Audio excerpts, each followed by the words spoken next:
For starters, Proforest, for those of you that don't know us, is a global non-profit group that works on the responsible sourcing and production of agricultural and forest commodities. We work through two channels. Firstly, we work through consultancy with companies to develop and implement the sustainability commitments, and that's throughout the value chain from producer companies all the way down to manufacturers and retailers. And we also work through longer term programs with grant funding to work with multiple stakeholders to build consensus on good practice, facilitate landscape initiatives on the ground and other multi-stakeholder initiatives. So as Adrian says, we have a pretty good overview of many of the issues and challenges that the sector faces. And through our work in Southeast Asia, Western Central Africa and Latin America, we've got a fairly good sense of some of the different challenges we see in different commodities as well. So I wanted to share a bit today some of our experience from all of those different perspectives in a way, and try and pull together some key points from Proforest as to what we think is needed ultimately to tackle deforestation, and that may be considerations for the further development of the regulation and implementation, and also of the forest partnerships going forward. So to start with, I think we want to make very clear that the EU deforestation due diligence regulation is incredibly welcome. I think many in the sector acknowledge that it's a key step, and it's a really important opportunity to stop the import of commodities that cause deforestation, support the transition to forest positive production landscapes. The EU has a pivotal role as a global leader and can start to sort of set the trend for the world as it moves forward, and potentially for other import markets as time progresses as well. However, I think there's potentially an opportunity missed with some of what's captured in the regulation, and from the Proforest side, we see three key areas where there's potential to, in a way, go beyond what's already captured in the regulation. The first is about the need to recognize continuous improvement and continue to incentivize it. So Proforest has actually been working on a sort of concept with our partners at IDH for a concept called transitional risk jurisdictions. And we feel it's really important that areas that are starting to take action with time-bound plans and resources in place, stakeholders at the table to tackle deforestation, improve forest and land governance, and moving that are on the pathway to deforestation free should be recognized and rewarded. The reason why that's so important is because deforestation is an incredibly complex topic. It can't be solved by any silver bullets. And we know from experience that actually getting stakeholders around the table working in a collaborative way is crucial to driving change, and also committing resources over the long term. So there needs to be some kind of mechanism for recognizing that continuous improvement. And I'll talk a little bit more about this concept in a minute. Secondly, as I've already alluded to, collaboration is key. And as has already been mentioned by Vanessa, and I'm sure we mentioned again, collaboration, but also local empowerment is vital. Maybe there are global forces at play that drive deforestation. We all know that's the case, but actually most decisions are made locally. And long-term success requires local stakeholders to be at the forefront of efforts to end deforestation, whilst ensuring livelihoods are supported and strengthened. And finally, I think just a call in a way for the EU to show leadership. And I think showing leadership means using the regulation, but also, as Adrian mentioned, looking at the other important channels that are needed to tackle deforestation on the ground. So that means thinking about how the forest partnerships with producer countries could leverage supply chains to actually support and invest in forest protection and livelihoods on the ground, rather than simply providing a clean channel of products coming into the EU. So moving on to some of the points that we feel are sort of key to the big package that's needed to tackle deforestation. Firstly, wanted to talk a little bit about traceability. So as has been mentioned already, it's not an end in itself. And I think perhaps there's been a little bit too much focus on traceability and technical tools as the solution. They're really crucial, and they've allowed some massive advances in tackling deforestation in the last 10 years or so. However, if they're used in a vacuum without the other kind of safeguards and engagement and participatory processes that we need, there's a risk that they actually accelerate supply chain inequalities and may drive perverse incentives. So as a very simple example, you may have traceability to a farm, but if that's not combined with a land title, support on good agricultural practices, many other kind of activities around forest protection and monitoring, that means nothing. So it's really crucial that tools aren't just coming from the top down, but they're combined with action at a production level that can really drive changes and address some of the root causes to deforestation. Next point is also just around the cost savings. I think technology can bring cost savings, but it can't be a substitute for that investment that I've mentioned. So if companies are given in a way, a green light to just invest in cleaning their supply chains, there's a risk that we unlock some of the good movement that's happened in the last decade towards collaborative work and investment that's coming from public and private sectors now, and which is crucial to actually protect forests on the frontier areas where it's needed most. And then the final challenge, I think, with traceability is just in terms of data ownership. And this is something that's been talked about at length.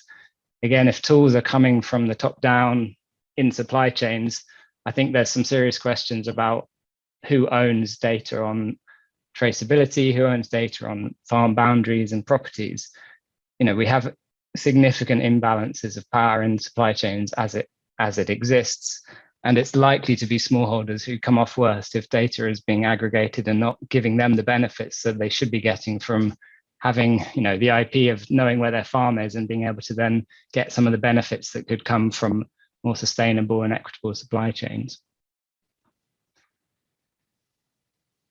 Building on this sort of theme of action at a production level, clearly, as I've mentioned, deforestation is driven at a macro level by global supply chains and economic factors. However, decisions to deforest most typically are made locally, especially with smallholder crops. And there's a growing body of evidence that shows for certain commodities and in certain regions, particularly Central Africa, for Indonesia to some extent, that actually smaller players are driving deforestation. So the decisions to clear forest are often made at a very local level. They may be made for livelihood reasons, particularly for smallholder crops. So we can't expect necessarily that global top-down approaches are going to tackle that challenge. And that's why solutions have to be locally owned and address root causes. The reality is, and we've learned this from the EUTR and the VPA process, that unfortunately there are no shortcuts. Tackling deforestation, building local solutions does take time, requires investment, and we have to acknowledge and support that. I think if the leading jurisdictions and companies are not at the table and putting their money and effort into being part of that solution, we're going to risk, I think, driving some negative outcomes for deforestation over the next few years, and ultimately shoot ourselves in the foot when we're trying to tackle this global concern of deforestation. So with that in mind, I wanted to just share a bit more about this idea that I've mentioned that Proforest and IDH have been working on, of transitional risk jurisdictions. As it stands, we feel there's a risk that the EU regulation will just create a green lane, essentially, of deforestation-free products from existing established farms, essentially in low-risk areas, into the EU. Whilst effectively driving a separate, you could call it a leakage market, from the frontier areas into other markets. We know that deforestation happens on the forest frontier. And actually, in most cases, particularly for tree crops, that's outside of current supply chains. The deforestation is done. 3 or 4 years later, you have a product and you can sell it into a supply chain. In most cases, except for perhaps some of the larger corporate groups where they may have land banks and you have opportunities to take action through supply chains. For smaller producers, they have no connection with the supply chain. They'll only go and try and find a buyer once they've got the product. So with this current sort of status quo, essentially, by the time they go to market, those producers only have the option to sell into other markets, and the EU's lost all leverage to tackle that deforestation. So what we are proposing is that there should be an incentivization from the EU regulation of action at a jurisdictional or landscape level, not simply at a farm level. This would incentivize companies to help protect forest outside of their current supply chains and recognize progress towards deforestation-free jurisdictions. So this effectively casts the net wider than just the farm over the wider landscape where you have the remaining forest, and encourages stakeholders to work together to take action at the jurisdictional level, putting in place time-bound roadmaps for action. So this is can't be an opportunity for greenwashing. It has to be combined with time-bound plans, clear targets and investment, but it's vital if we actually want to stop deforestation happening on the ground. Building on that point, I think, as I've been touching on, it's vital to have this investment and engagement to drive change and work together to tackle this global challenge. The truth is that most companies are risk averse, so liability can be a double-edged sword. If there isn't enough of an incentive to stay in high risk areas, many of the largest and most progressive companies could simply switch away. Now, this is a generalization, of course. It depends on the commodities that we're talking about, the regions. In some cases, it's not that easy to move. I think there's been a lot of focus on the cocoa sector where supply is very concentrated and the EU is a major market. But if we look at other commodities, palm, soy, and others, that's not the same story. So it's really crucial that you have the big players at the table investing in change. And we've actually seen a major shift on this in recent years. And I wanted to just share one example of the Consumer Goods Forum's Forest Positive Coalition, which late last year, in line with the COP, published their landscape strategy, which I think represents a step change in showing where companies are moving. And the 20 companies of the Forest Positive Coalition have committed to this strategy, which says that they will invest significantly in transforming production landscapes into forest positive landscapes, And that means investing in and taking action in areas equivalent to the coalition's combined production-based footprint, which for the size of these companies is very significant. And that gives them an opportunity to use their influence to catalyze wider change. And this is just the start. These are some of the top companies, but there's potential to have far more of this kind of action if the right incentives are in place. So I think this investment should be encouraged.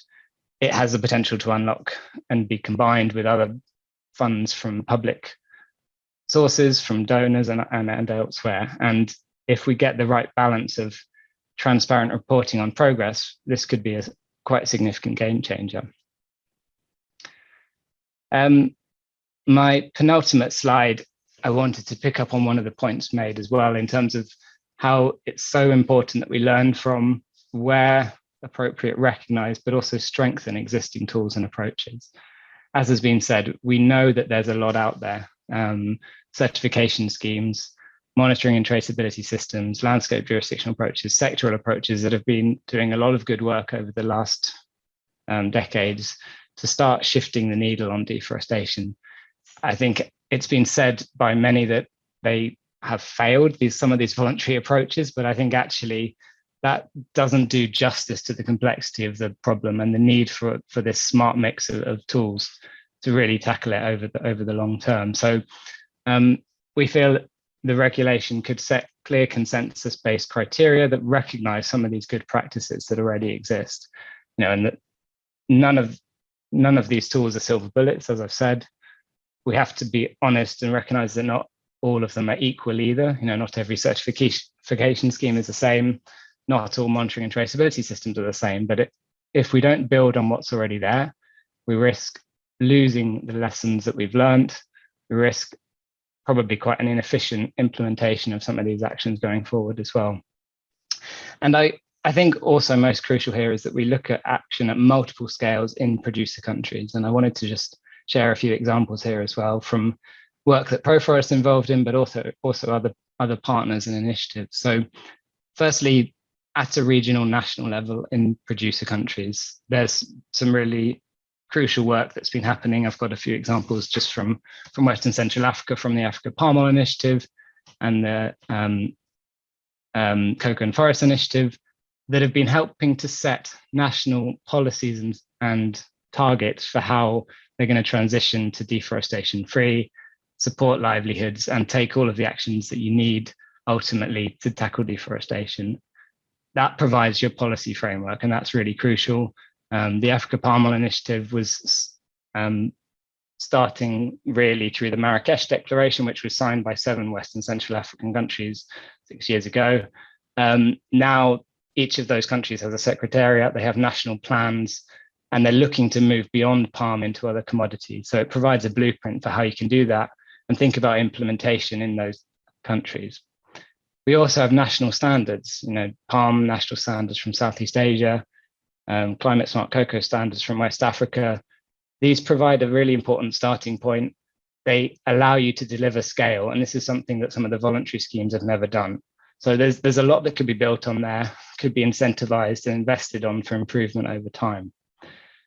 Then when you move down to the landscape and jurisdictional level, there's also a lot of examples of good practice that provide an implementation base for some of those national policies. We've seen good examples from Mato Grosso, from Riau, Indonesia, Aceh, Sabah in Malaysia, and Proforest is involved in an initiative led by the Forestry Commission in Ghana and Asanafu Asatifi. So these are some of the burgeoning examples of success and where you can really deliver at a landscape level traceability and forest monitoring systems that will stop deforestation in time with the right investment and monitoring.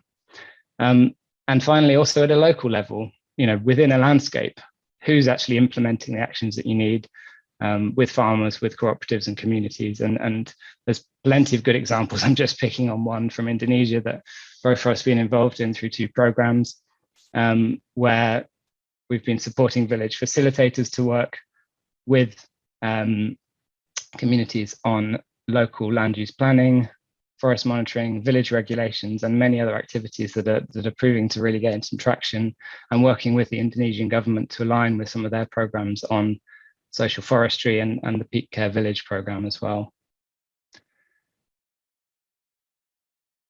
Final slide, and then I'll hand back over to Adrian. But and again, it's not adding anything really beyond what I've said, but just to emphasize the critical importance of collaboration, both for impacts and efficiency.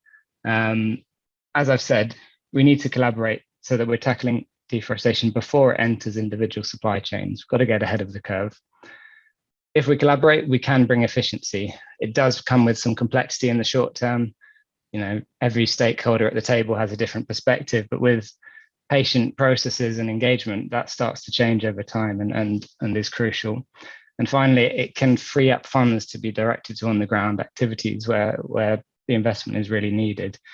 As an example, investing in supporting producer countries to develop and strengthen their national forest monitoring and traceability systems arguably is a better use of resources than having each company developing their own systems. So if there was a possibility for the regulation to recognize some of these systems and work with them to strengthen them through forest partnerships, I think that would be a really positive step, bringing companies to the table to be part of that process to improve them, and acknowledging the time will be needed to do this, but actually that's what we need if we want to shift the needle.